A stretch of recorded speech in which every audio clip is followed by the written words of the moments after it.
Welcome back. Match week 26. I'm here with our special guest, Gunnar.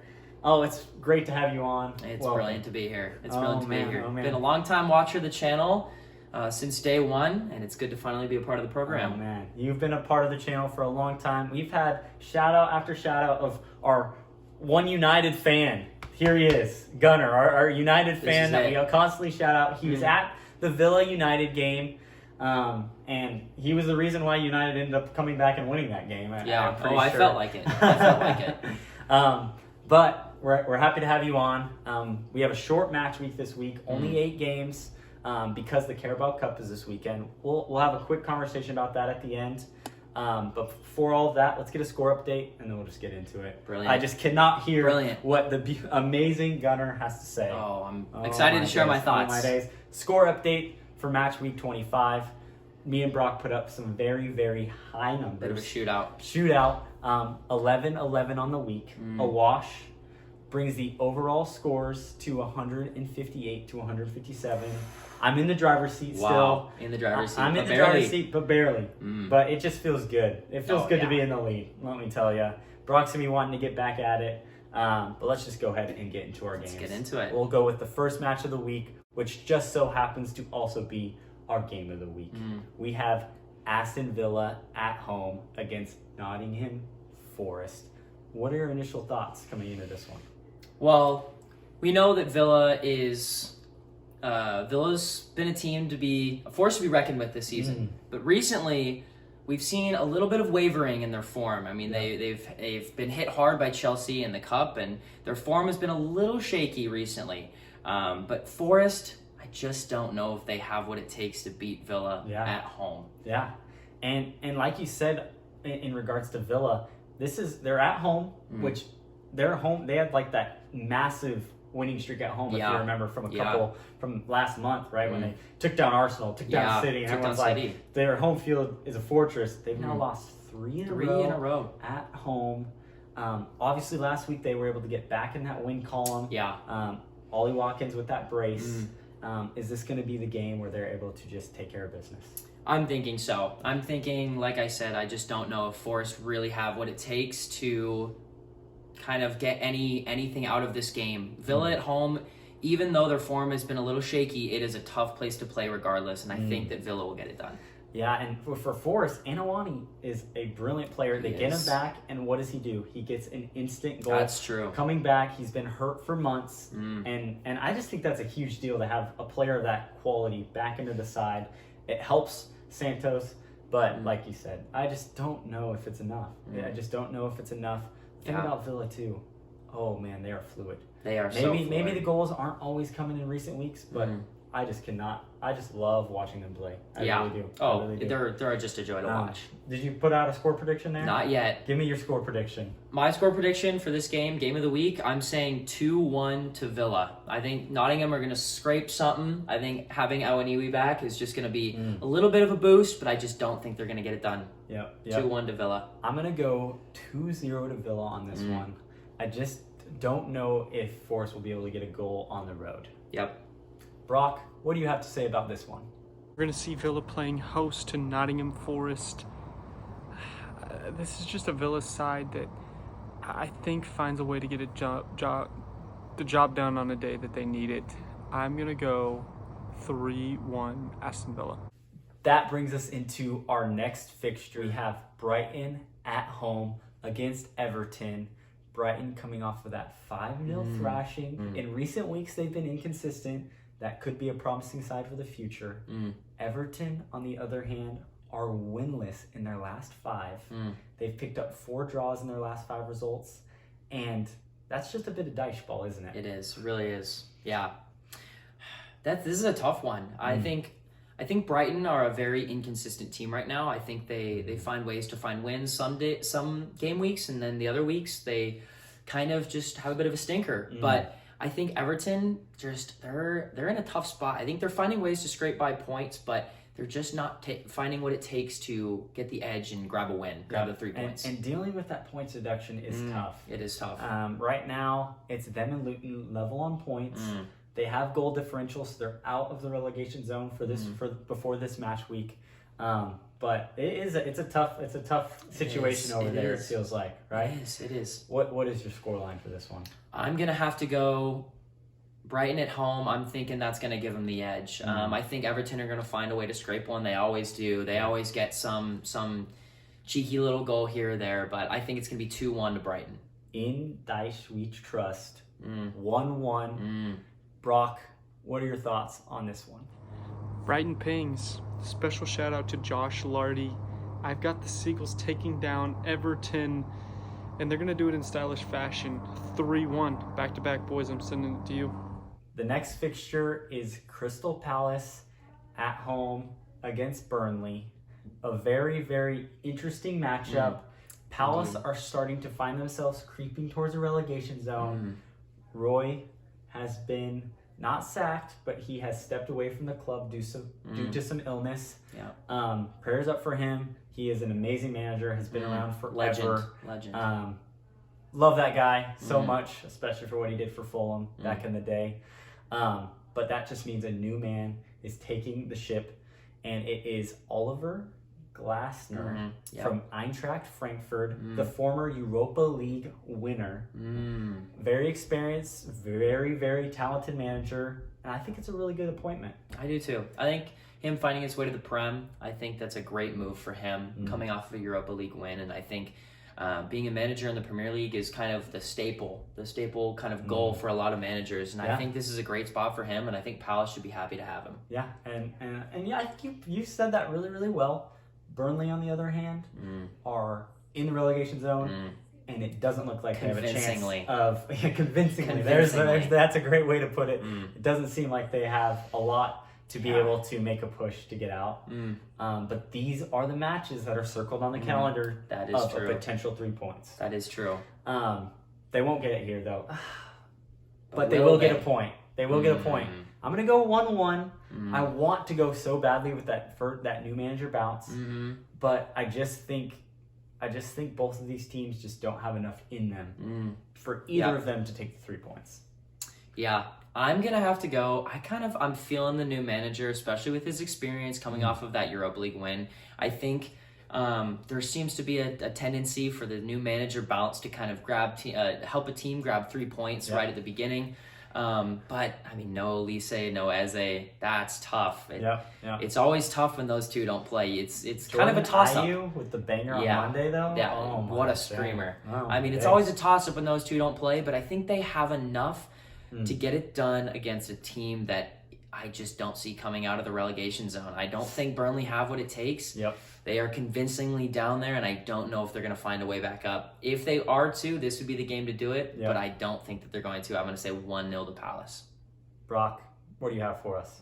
Palace hosting Burnley, a weird one to pick. I'm going to just trust my gut here. 1-0 Crystal Palace. Let's see how it plays out. The next fixture, we have Man United against Fulham. Man, oh man. Wow. We're throwing punches here. Oh my days. But historically, this has been, at least in recent years, a very, very one-sided affair. Before we get into a little bit more of the match analysis, I'm just going to give it to you, like we always do for our guests. Just give us a little bit of a rundown on the season of your squad, how your vibe is right now as a fan, and just where you're at with all of that. Yeah. Oof. This season has been a bit of a roller coaster. Start of the year, I mean, from the first game week, getting a win with a very controversial VAR call, that kind of set the tone for the beginning of the year. Had a lot of mishaps with VAR, and it felt like it shafted us a little bit. Whether or not it was true or not is kind of up in the air, but it felt like it shafted us a bit. But it's been a bit of a roller coaster. We went downhill kind of beginning to the middle of the season, hit this weird downslope where we were losing to, oh my goodness, I mean, we lost to Palace at the beginning of the season. We lost to Bournemouth 3-0 at home. Forrest, we lost to Forrest. Yeah. We lost to West Ham away 2-0. And we hit this run of form that was just really not great. But in recent game weeks, since the start of 24 with the new appointment of Sir Jim Ratcliffe in management, with Ineos in the back and backing, it trickles down, and we have been finding form. We have our players have been finding form. Højlund is 8 goals in 8 games, if I'm Something not like mistaken. that. Yeah. Wow. Some big number in a lot of games. He's scoring goals. Yep. Players are looking well. We're getting players back from injury. Yeah, and the thing about Højlund, if I may speak into that for just a second, is he's so young. He is. It's not like this is just some 26-year-old veteran, like experienced player that's supposed to just get this guy is being molded to be a star. And to see him start getting goal contributions, I think is really, really cool. We'll see if it lasts. Yeah, but I think there's a player there. I think there is. I 100% agree. 100% agree. And there's definitely been a lot. There's a lot of pressure on a kid like that. Yeah. But absolutely, it's been cool to see him get goals. United are 4 wins in the Prem in a row. That's really, really big. It's brilliant. You're starting to make a push right back into the top 4 conversation. And with Villa's recent form. Maybe. But as regards to this game, you're going up against Fulham. You're at home. Historically, these games have been, this is very biased opinion, but one team has played better and always lost. And that's Fulham. In the last, you have the game at the beginning of the year. Yep. You have the FA Cup last year. Yep. You have just game after game. Fulham are absolutely up for it, and they just hand it to United with a 90th minute winner or 8 red cards in something in like 5 that. minutes Something like that. But that's just how it's felt. Yeah. I don't know if it's similar to you. Yeah. It is a very United thing to be outplayed and win. They found and ways I've to experienced a lot of that this season. So we've seen that a lot. Yeah. But it does feel like United have turned a corner, and Fulham are in a weird space right now. It's just kind of weird. We have Nunez, a young striker who has 4 goals in 3 games. Just kind of a weird vibe right now for Fulham. Their away form is second bottom. I think the only team, I don't know who's worse than them, but they're 19th on away form. And so Fulham do not know how to travel. They play at the Cottage well, but they have not found results away. That might play into this result. What are your thoughts?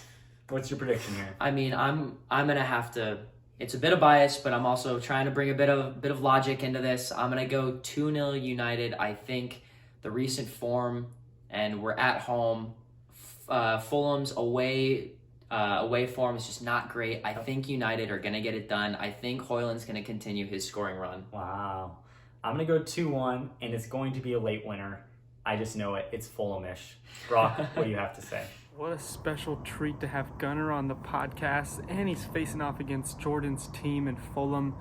United continues to find ways to string wins together, and I think that form continues. Give me 2-1 United. Bournemouth at home against Man City.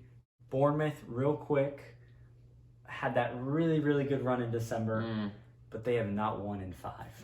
And it has not been good for them in recent weeks. City, on the other hand, look to be in the driver's seat. But that draw against Chelsea changes some things. It does. It changes some things. It gives Liverpool the control of their own destiny. But it's going to be a fun title race. It really is. It's going to be entertaining. This game will probably not be entertaining, though, huh? Not as much I'm going to go City 3-1. Yeah, this is fairly straightforward. I'm going to have to go City 3-0. I just don't see them losing track of this game whatsoever. Yeah, we got to speak on Solanke real quick. He is second. He is second in the goal scoring this year. We have Holland first against Solanke second. Kind of a little fun goal scorer battle. Bit of fun there. But the teams are there's a big gap in to quality. Brock, what do you have to say? Bournemouth do a job, but they won't. City is going to go on to win this game pretty handily. 3-0 Manchester City. That brings us into Brock's Gunners at home against Newcastle. Arsenal in the Prem. Flying. They have been dominating 2024. Newcastle has been very start-stop. And I think they're picking their form back up. One being the match congestion is not crazy like it was when they're in the Champions League. Getting knocked out, maybe not the worst thing for them, so they can start to try and push back up the table. But this is a tough ask away at the Emirates. It always is. Yeah. I mean, Arsenal is hard to deal with. At home, that's such a tough place to play if you're any team. And with Newcastle, like you said, I mean, they're stop and go, really trying to find consistency. But in recent weeks, in recent months, it's been a little shaky at times. I mean, they lost to Forrest 3-1. Yeah. They had a couple weird losses here and there. It's hard for them to find consistency, and I just don't know if they have it. Arsenal is coming off of that last-minute heartbreak in the Champions League against Porto. Absolute banger in the 94th minute. Is there any sort of carryover effect in this one? I honestly don't see it carrying over too much. I think Arsenal are a team that are fairly confident in their own ability. I think they know that they can get it done second leg in the Champions League, and I think that they can leave that to the side and focus on the game at hand, and I think they can get it done. There you go. What's the score? I'm gonna have to go 3-1 Arsenal. I think they get it done convincingly at home, but I think Newcastle will get one. It's gonna be chaos. 3-2 Arsenal. Shootout. It's gonna be a spectacle, I think. Agreed. Brock, we're sending it to you. This is a game I want to spend a little bit more time on. Arsenal coming off of a really disappointing trip out to Portugal to kick off their knockout stages of the Champions League. A side that looked really sluggish, looked sloppy, and they go to play Newcastle at the Emirates, who last time out, lots of controversy, VAR shenanigans, maybe? I think you see the Emirates be up for this. I think you see an Arsenal side that's up for this, and they're going to go on to win this game 2-0. That brings us into Wolves against Sheffield. Very straightforward game here. We have Wolves, who are very good at home at the Molineux. Sheffield, very bad every single week, right? They're very consistently, what was your word earlier? Convincingly in the relegation zone. Convincingly bad. Yep. Convincingly, they're in the relegation zone, and there's not a lot of signs of them getting out of it. Nope.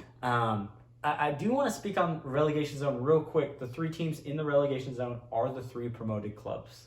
Last year, the 3 teams that got promoted all stayed in the Prem.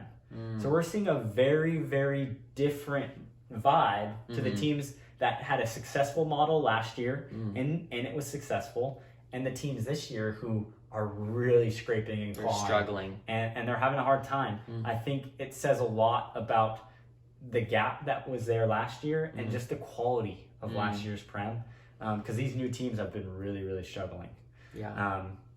It's just interesting. It is. To look at it. This game's not interesting. 2-0 Wolves. I'm going to have to back the prediction. I'm thinking the same thing. 2-0 Wolves. Sheffield are convincingly bad. As much as I may want them to stay up, you always have a little bit of heart for all these bottom table teams, but we're all Luton fans. We're all Luton Burnley fans. And Sheffield Burnley can and go Sheffield down. can go Come down. on, Luton. Come on, Luton. But Wolves are taking it 2-0. There you go. Brock, sending it to you. Not much to say, but Pedro Neto is brilliant. Give me Wolves 2-1. West Ham against Brentford. Both of these teams are struggling. We have West Ham winless in a very long time. 3 losses on the bounce. Brentford, on the other hand, get Tony back. He's amongst the goals every week, but they are not amongst the wins every week. No, they are not. And so both of these teams are needing a win. This is a Monday night fixture to try and get it. What are your initial thoughts on this one? I mean, West Ham were a team that early in the season were looking dangerous. I mean, they were winning games. Their form was looking relatively consistent and good. And like as a United fan, we went and they beat United, and they were looking really good. They were getting some wins, but now they are just tanking. They're tanking. And Brentford, like you said, Tony's back, and I think that's going to be a big help to them. But they are also just not. As a team, they're just not very convincing right now. Yeah. And it is hard because you get such a quality player back, but with all the rumors of him leaving, it's like, it's just a weird It's hard vibe. to find connection with him. Yeah, exactly. That's a great way to put it. It's weird. It just feels very disconnected at the moment. It just feels like, oh, Tony's on the score sheet again, but we're down. You know what I mean? Like, exactly. It's an interesting vibe right now. I'm gonna go. This is a tough prediction. It is. I'm gonna go a 2-2 draw. I think it's just hard to lean one way or the other. It is. I'm thinking the exact same thing. I'm going to say 1-1. Similar mindset. I think it's hard to go one way or another. Neither of these teams have really convinced me that they're better than the other at the current point in time. And so I'm going to have to stay on the fence. I'm going to go 1-1. Brock, what do you have? West Ham v. Brentford. I think it's about time we see the Hammers right the ship. I'm going to go ahead and take West Ham taking this game 2-1. Boys, I'm throwing it back to you. It's a special week this week. We have a Carabao Cup Final. We have Liverpool against Chelsea at Wembley. Both of these teams trying to go for silverware. Liverpool, that's something they're very accustomed to. Chelsea, it's surprising they're even there. Who knows? Right? Yeah. But they have been really well. They've done really well in the Cup this year. And they have a chance to have something for the season. This was United's position last week or last year, right? Last year they were happy to be able to get a trophy. Yep. In the status of the club, that's where Chelsea is now. Liverpool are just dominant. They want another trophy for their cabinet. Yeah. What is your thoughts going into this one? Wow, this is a tough one being a cup game. I think Chelsea have looked, honestly, they've looked really good in the cup. I mean, 3-0. Was it 3-0, 3-1 to Villa? Something like that. 3-0, 3-1. That is FA. Oh, it was an FA Cup. Yeah. Okay. Well, I mean, regardless, in cups, I mean, not in the Prem, they look a lot better. They look a lot better. True. And so I think in this cup, I think they want that silverware. Like you said, they want to have something to show that they can do it. You know, because in the Prem, they just cannot really. I mean, with City, it's a good thing for them to draw to City, but just not getting it done in the Prem, and so I think they really want some silverware. But Liverpool, they're obviously competing for a title. They're looking really, really good while doing it. But they are getting slim right now with their depth. With their injuries. Injuries all over the place right now. I mean, looking at their bench against Luton, it was weird. Yeah. Like, it was weird to look at. I was like, there's all of these are academy players. All these academy players. And so this might be the time Chelsea would want to play them. It really might. They get the entire week of rest. Liverpool's coming off a game midweek. What all the advantages that Chelsea could have coming into this game, they have. Is that something? Man, I mean, that is really tough because, like you said, I think if Chelsea ever want to play Liverpool, it's now. This entire season, they are never going to want to play Liverpool with the squad depth that they have had. But right now, with the injury crisis that they're in right now, I think this would be the best time for them to play them. Yeah. But I still think that Liverpool are Liverpool, and this season they are convincing. They are dominant. What do you have with the scoreline? This is tough. This is a really tough prediction. I could see this one going into extra time, potentially penalties. Yeah. And if it does, I'm going to say Chelsea might take this one on penalties. I think if they're ever going to want to play Liverpool, it is right now. And they're going to be playing for silverware. You're speaking my language. Thought came to my head. I'm like, this is a 1-1 draw. It's going into penalties. Extra time is going to be wild. Is going to be. I was going to say the opposite. As boring as can be. Okay, they're both going to get to penalties. Both with backup keepers. Yeah. It's going to be weird. It's going to be wild.